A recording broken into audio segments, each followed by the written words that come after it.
Dorival Júnior já é passado, mas como sempre, as decisões dessa gestão da CBF são tomadas com delay, com atraso. E isso significa semanas, meses de trabalho perdidos no ciclo para 2026. E agora, não é só a busca por um sucessor, por um perfil diferente, um técnico estrangeiro, mas é a busca por um salvador. Alguém que vai precisar chegar para salvar o ciclo de 2026 até aqui, até este momento, destruído pelo Edinaldo Rodrigues. Dá um like no vídeo aí, se inscreve aqui e em todos os canais da TNT Esportes para não perder nossos vídeos e nossas lives. Não esquece de deixar o sininho das notificações sempre ativado. Beleza? A minha visão sobre o trabalho do Dorival Júnior em 2024 era de um trabalho de estagnação, de pouquíssimos avanços, e muitas vezes quando o Brasil avançava uma casinha, o Brasil retrocedia outra. Se você olhar a sequência de eliminatórias, o Brasil só tem um respiro de 2 vitórias seguidas numa mesma data FIFA, quando enfrenta as piores seleções da competição, que são Chile e Peru. E olha que para ganhar do Chile, suamos, hein? Foi um parto.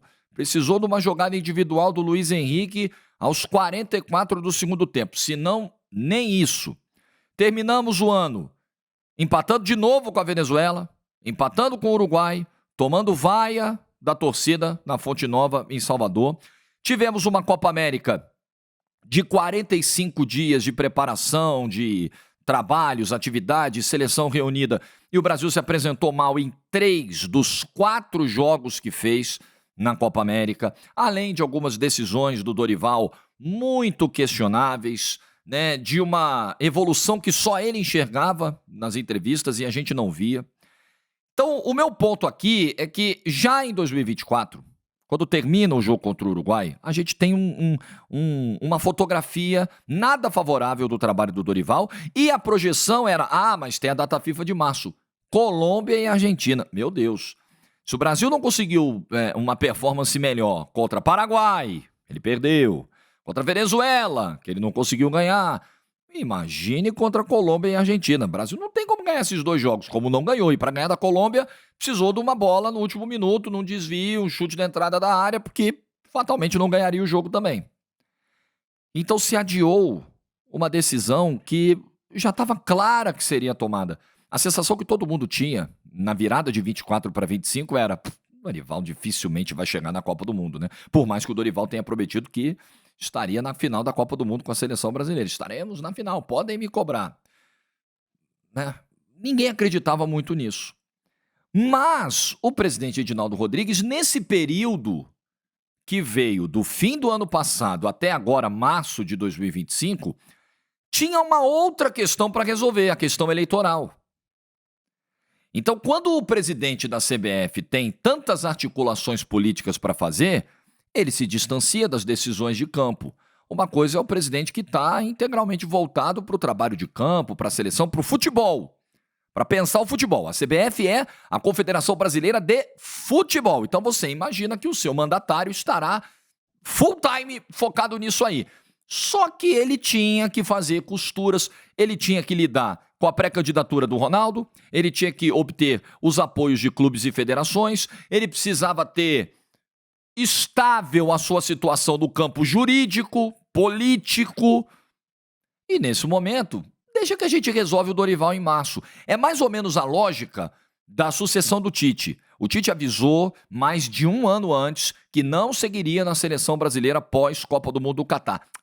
Depois a gente resolve. O famoso na volta a gente compra, que a sua mãe fazia muito com você quando você era moleque. Deu no que deu. Aí veio o Ramon Menezes, foi um fiasco, um negócio constrangedor. Aí veio o Diniz, numa ideia que só uma mente brilhante como a do Edinaldo Rodrigues poderia ter. Vamos pegar o Diniz no Fluminense, podendo ser campeão da Libertadores e dividir com a seleção brasileira. Show. Quando chegou na data FIFA mais difícil, porque a primeira foi contra Bolívia e Peru, beleza, goleou a Bolívia, ganhou do Peru na última bola, show. Quando chegou na data FIFA contra Colômbia e Argentina, o Diniz tinha que estudar o Boca. Porque o Fluminense ia jogar o jogo mais importante da sua vida, da sua história, uma final de Libertadores no Maracanã contra o Boca Júnior. Aí nós tomamos 2 fumos de Colômbia e Argentina, já tinha tomado do Uruguai na data FIFA anterior, foram 3 seguidos, porque o Edinaldo achou uma boa ideia, porque ele negligenciou. E agora ele negligencia de novo. Essa decisão já poderia ter sido tomada no fim do ano passado. Agora se fala em Ancelotti de novo, em Jorge Jesus. Eu sempre convido você a usar a lógica aqui, né? Fazer esse exercício. E nesse caso, assim, é até mais simples, né? É tentar se colocar no lugar do técnico do Real Madrid. Seja ele o Ancelotti, seja ele quem for, o Guardiola, o Tite, o Diniz. O cara é ocupante do cargo de técnico do maior clube do mundo, tá bom? Aí ele tá lá, jogando uma Champions, é o atual campeão, está a 5 jogos de ganhar uma outra Champions, né? Vai pegar o Arsenal agora em abril, confronto que é difícil, mas é acessível pro Real Madrid. Imagina, né? Pode ser uma final contra o Barcelona nessa temporada, você imagina.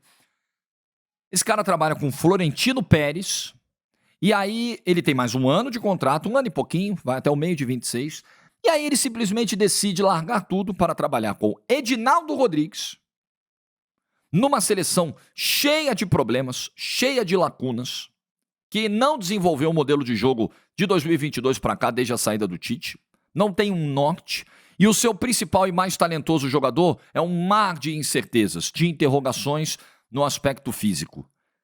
Faz sentido essa decisão? Não me parece fazer sentido. Eu não quero criar grandes expectativas de novo com o Carlo Ancelotti.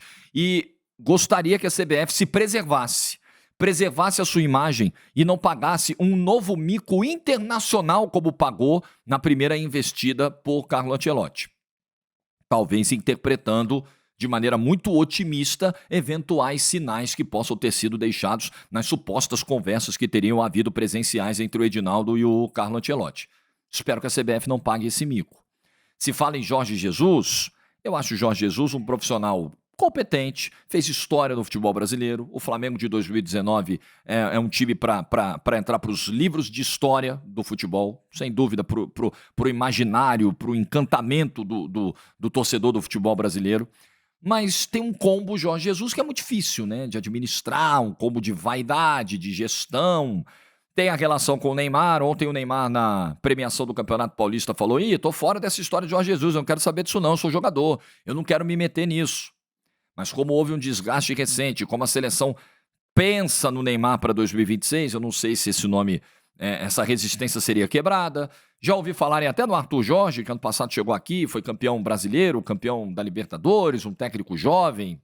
Pode ser, mas está claro que as possibilidades dentro do mercado brasileiro, dos treinadores nascidos no Brasil, essas possibilidades se esgotaram. Precisamos de métodos novos. Há uma defasagem muito clara. Vamos ser justos aqui. Sendo justos, a César o que é de César, Edinaldo o que é de Edinaldo. Quando a seleção brasileira traz o técnico que é o atual campeão das últimas 2 Copas do Brasil, o cara ganhou a Copa do Brasil em 22, ganhou a Copa do Brasil em 23, ganhou a Libertadores em 22, você está trazendo o cara do topo, da primeira prateleira do mercado brasileiro. Então, se você não conseguiu trazer um estrangeiro, essa escolha não é absurda. Ela não foi absurda. Nossa, Dorival, que loucura. De onde que tiraram o Dorival? Atual bicampeão da Copa do Brasil naquele momento. E da Libertadores em 22. Fazia sentido? Se você não conseguiu o Ancelotti, né? Não conseguiu nada lá fora, tá. Mas insuficiente. Me entristece ver um profissional do quilate do Dorival, com o currículo vencedor que tem o Dorival, com as ideias de futebol muito interessantes, ofensivas, times muito bonitos, né? Vi o trabalho do Dorival maravilhoso, do Santos, por exemplo. Me entristece ver que esse cara, que é sim primeira prateleira do futebol brasileiro, não consiga fazer um trabalho, no mínimo, mediano, razoável, no nível global de uma seleção, no nível de exigência de uma seleção. Quando sai da fronteira do futebol brasileiro, quando a gente vai se medir contra os principais do mundo, e olha que o Dorival não pegou lá Inglaterra e Espanha nos primeiros amistosos, com o Endrick salvando, e pegou a Argentina. De lá para cá, da Copa América para cá, o mais próximo que o Brasil enfrentou de uma seleção europeia, de uma seleção de primeiro nível, foi a Argentina, e tomou de 4. Então a constatação é óbvia, e eu sei que é uma constatação difícil de se fazer e que atrai algumas antipatias, mas é óbvia, há uma defasagem hoje de método de trabalho, de leitura tática, de desenvolvimento de time dos treinadores daqui para os treinadores lá de fora. Ou, lá vai o Jorge falar pela 50ª vez, ou vocês acham que é coincidência o Arthur Jorge chegar aqui, ficar 8 meses, ganhar uma Libertadores e uma Copa do Brasil. O cara chegou em 8 meses, pegou um time que não ganhava o Campeonato Brasileiro há 40 anos e ganhou, junto com uma Libertadores da América. Ou vocês acham que é obra do acaso o Abel Ferreira chegar em poucos meses, ganhar a Libertadores e ganhar a quantidade de títulos que ganhou no Brasil? Ou você acha que é obra do acaso, coincidência, sorte, são os astros se unindo numa mesma direção, Jorge Jesus chegar e fazer o que fez no Flamengo de 2019? Isso sem citar outros, né? Sem citar outros que estão aqui, portugueses, argentinos, Vojvoda, que faz um trabalho longevo no Fortaleza, e um bom trabalho, por mais que nesse início de 25 o Fortaleza tenha encontrado algumas dificuldades. Ramon Dias, que botou o Corinthians na Libertadores, né? Tirou o Vasco lá do rebaixamento, tirou o Corinthians do rebaixamento, botou na Libertadores, foi campeão paulista esse ano, evitou um tetracampeonato do Palmeiras. Eu posso citar uma porrada. Não é coincidência. Então, tá na hora da seleção brasileira olhar para outros mercados, outras possibilidades. Agora, não dá pra achar também, eu sei que no futebol já se ganhou na bagunça. Dá pra ganhar na bagunça no futebol. Dá, tem times da história do futebol brasileiro mesmo, que todos zoneados, desorganizados, foram lá e ganharam títulos. Agora, eu não trato exceção como regra. É muito difícil nesse cenário o treinador chegar numa seleção que é terra arrasada, a seleção não tem nada hoje, numa gestão como a do Edinaldo, e achar que em um ano ele vai transformar esse time numa potência. Ele ainda vai precisar desenvolver uma maneira de jogo, encaixar, são poucos jogos, só tem mais 4 jogos de eliminatória. Só, depois data FIFA de amistoso e tal, e já é Copa do Mundo. Galera, já é amanhã a Copa do Mundo. Já estalou o dedo, pum, chegou a Copa. Achar que um treinador vai chegar agora e vai conseguir fazer um milagre, talvez seja depositar expectativas demais. Talvez o honesto seja dizer o seguinte, olha, mas nenhum dirigente vai fazer isso, você acha que o Edinaldo vai fazer? Erramos, eu errei no ciclo, eu tomei decisões equivocadas, eu atrapalhei o planejamento da seleção brasileira, eu atrasei a nossa preparação para a Copa do Mundo, então nós estamos trazendo um técnico agora para fazer o melhor possível em 26 e o nosso projeto é para 2030. Beleza. Aí é jogar limpo com o torcedor, mas ninguém vai fazer isso, nenhum dirigente faz isso, porque também nenhum torcedor aceita, né? Esse nível de sinceridade, de realidade. O torcedor também muitas vezes vive na utopia de que dá para ganhar tudo, dá para ser campeão de tudo o tempo todo. Então, é nesse cenário que estamos. Vindo o Ancelotti, no melhor dos mundos, o que eu acho que é o melhor dos mundos? O Ancelotti aceitar, maravilhoso, e o Neymar tá 100% fisicamente. Melhor dos mundos, 2 presentes de Deus para a seleção brasileira. Ainda assim, acho insuficiente para 2026, para ganhar um título em 2026. Porque futebol se faz hoje com processos. Não dá mais pra gente ficar naquela ilusão de que o talento vai resolver sozinho. O estudo hoje resolve, a preparação hoje resolve, seleções menores emergentes diminuíram a diferença para as potências. Basta lembrar que fomos eliminados pela Croácia e pela Bélgica nas últimas 2 Copas do Mundo. Então, no jeitinho, no improviso, na sorte, até dá pra ganhar no futebol, mas está cada vez mais difícil. O que você pensa? Deixa a sua opinião nos comentários. Like no vídeo se você ficou até o final. Bom fim de semana, juízo e tchau.